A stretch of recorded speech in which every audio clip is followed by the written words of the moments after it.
The Birds' backups are about to get their big shot. Unless you believe the conspiracy theories swirling around Philadelphia that they're secretly planning on playing Saquon Barkley this Sunday versus the Giants. Plus, why this game actually matters a lot more than you realize in the NFC East. And Jalen Hurts' concussion saga, it's continuing. I'm Thomas Mott. This is the Thomas Mott Show.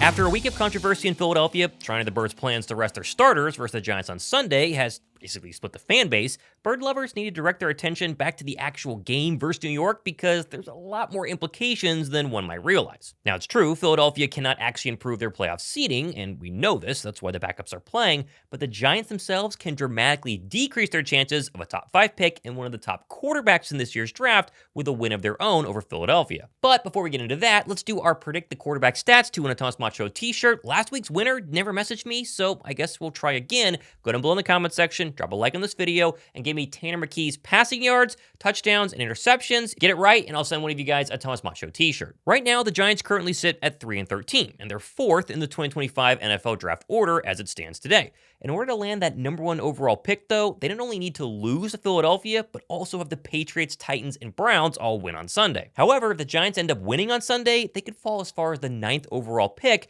and almost certainly guarantee they're getting no chance at one of the top quarterbacks in this year's draft. Now, I'm not saying I want the Eagles to lose on Sunday, but if they were to lose with their backups in, the Giants franchise could be set back even more years further than they already are. Now, of course, I don't expect the Birds to just roll over on Sunday. They're going to try to win this football game versus the Giants, and that includes quarterback Tanner McKee getting his first official NFL start on Sunday. Super excited. Feel very ready, very prepared. Getting a ton of reps this week, which has been awesome. Just with our guys, feel like we have a good game plan. Just honestly really excited to go out and play football. I don't think anything's different, as far as a preparation standpoint or anything like that, but just go out and play ball. Pair McKee with a bunch of other backups I'm pretty excited to actually watch get meaningful reps, like Will Shipley, who's probably going to be the Birds' starting running back on Sunday, and also Johnny Wilson and Anais Smith, the 2 wide receivers. I kind of see Week 18 as a dress rehearsal to see who the number 3 wide receiver battle is for 2025. I'm also excited to see a full game of rookie linebacker Jeremiah Trotter Jr., who will start at linebacker in for Zach Bond, and also safety Sidney Brown. He's going to get his first real safety action basically all season. Worth noting, the lone quote-unquote starter who will see some playing time on Sunday is defensive end Bryce Huff. I know, not technically the starter, but he was a long time ago, so either way, Vic Fangio says he needs to shed some rust before playoff time, so Agent Zero is going to go. Also, one final note on the whole Saquon Barkley situation, just fun to realize, despite all the controversy this week, that 5 years ago, basically today, it was the Giants version of Saquon Barkley doing a jersey swap with then Eagles running back Miles Sanders. Crazy to look back and see just how far we've come this year. Also, the NFL playoffs are just around the corner, and if you've never been to an Eagles playoff game at Lincoln Financial Field, now is the perfect time to get your tickets with channel sponsor SeatGeek. Everybody watching this video can use my promo code MOTT10 to get 10% off any pair of tickets with SeatGeek. And that's regardless of whether you're a new customer or not, plus whether you're looking for not just Eagles game tickets, but how about college football playoff tickets, concerts, festivals, you name it, SeatGeek's got it. If you haven't used SeatGeek before, they make it so darn easy to confirm you're getting the best possible deal via their rating scale, either from 1 to 10, or look for the green dot, makes it super easy. Green is great, red, obviously bad, and yellow, mediocre deal. I've been to 3 Eagle playoff games in my entire life, most recently the 2022 divisional round and the 2022 NFC Championship game, both of which were absolutely incredible. Take out your phone and download the SeatGeek app, add the promo code MOTT10 to your account to go ahead and claim the discount. Do it quickly though, because obviously the playoffs are going to come and go very fast, and also this deal is limited time, and so jump on it as soon as possible. We also got an updated video from the record holder himself, Eric Dickerson, explaining his recently controversial comments this year, saying he doesn't want Barkley to break the record, and he doubled down, but explained his meaning. If he broke the record, brother, I ain't gonna lose no sleep over that. But am I cheering for somebody to break my record? I don't think anybody does. If you have a record and you want somebody to break it, that's on you. I'm different. I'm old school. You know how hard it is to get a record? Very hard. I'm a Saquon Barkley fan. I never thought he'd reach his full potential in New York. I'm glad to see him in Philadelphia. I'm glad to see him get 2,000 yards. So don't say I'm hating on running backs. If you know your history, look up what I said about OJ. OJ had it in 14, I did it in 15.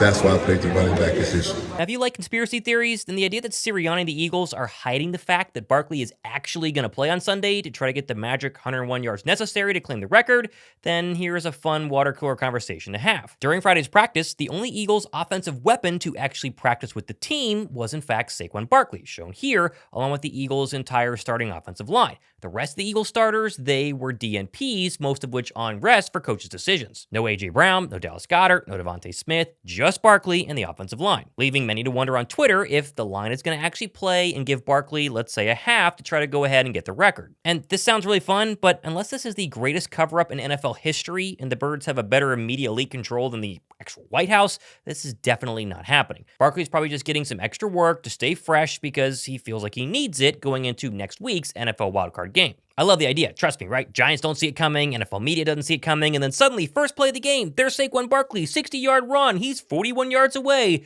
But the odds of this actually being the case, I would say, are probably at almost 1%. Now, if Barkley does magically play on Sunday and actually breaks the record, again, it's not going to happen, but if he does, I'll pick one person who comments on this video to win a Saquon Barkley jersey. Honestly, way more interesting from Friday's practice was the actual lack of Jalen Hurts yet again, who's now missed almost 2 straight weeks of practice and, according to Nick Sirianni, continues to, in quote, work through the concussion protocol. Yeah, he's progressing through the protocol. No long-term concern there? He's progressing through the protocol. Can't say much more on when guys are in the protocol except for that. Now, Philly might simply just be slow rolling Hurts' return to make sure he's 100% instead of, let's say, 90% next week. I'm betting he's going to be a full participant in the first practice next week, but if he's not, when will the concern meter actually start to rise? I don't want to scare anybody, and again, he's probably fine, but most NFL players will miss a week for a concussion, and then the following week they'll at least be limited in practice instead of a complete DNP. Hurts, again, has not practiced all of last week and all of this week as well. Here's to us all just trusting Nick Sirianni that he's working through this protocol, and I guess we'll hope and see he's fine next week. Guys, yeah, okay.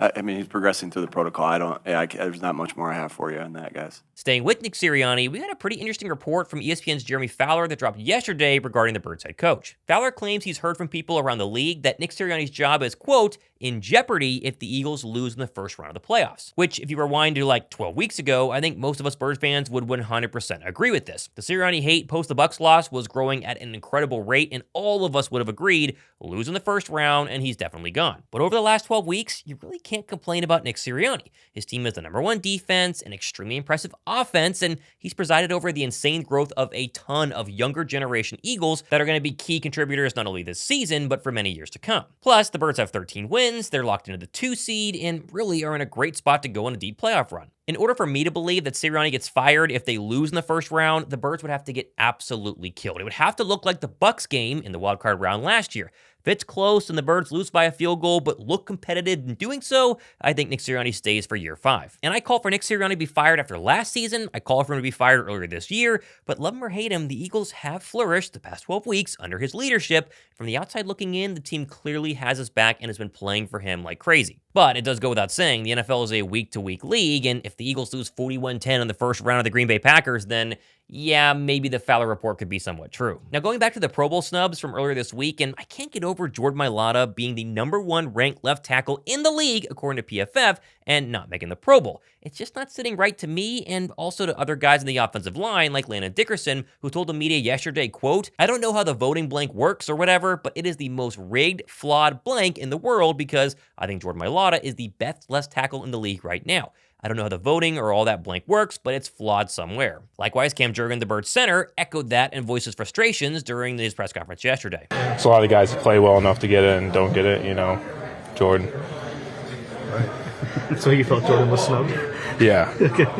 It really is crazy that when you compare, let's say, Jordan Mailata to one of the tackles who was actually selected over him to the Pro Bowl in Detroit's Penei Sewell, Sewell's given up 5 more sacks and quarterback hits and almost double the amount of quarterback hurries. Mailata is also graded 3 spots higher than Sewell all season long as a starting left tackle. But as I said earlier this week, Pro Bowl voting, it's very dumb, but as Jordan Mailata said in a very great sound clip yesterday, you just got to move past it and you got bigger goals coming up.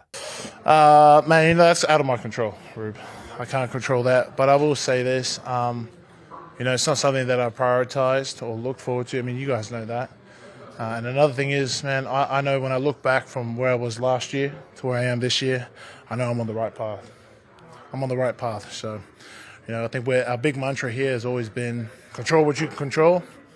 Can't control that, so it is what it is. It's kind of like Barkley with not being allowed to get the rushing record, right? Mailata clearly has one simple goal in mind: win the Super Bowl. And this team is ready, and they're going to be well rested and hopefully have that extra chip that Hungry Dogs need in order to run faster come playoff time. Then we got plenty more stuff happening the next couple of days and weeks, including our live stream of the Eagles-Giants game, where at halftime, Josh Davis and myself will give away 2 NFL wildcard tickets to the Eagles wildcard game next week versus either the Packers or the Commanders. Of course, if you missed how to go ahead and enter that, I'll link it all down below in the comment section, but join us at halftime to see who the winner is. 2 of you guys, or I guess 1 of you with 2 tickets, are going to go to the Eagles wildcard game next week. Plenty more stuff happening. I'm Thomas Mott. Go Birds, even in a kind of meaningless, but not really, Week 18 matchup. This has been Thomas Mott Show.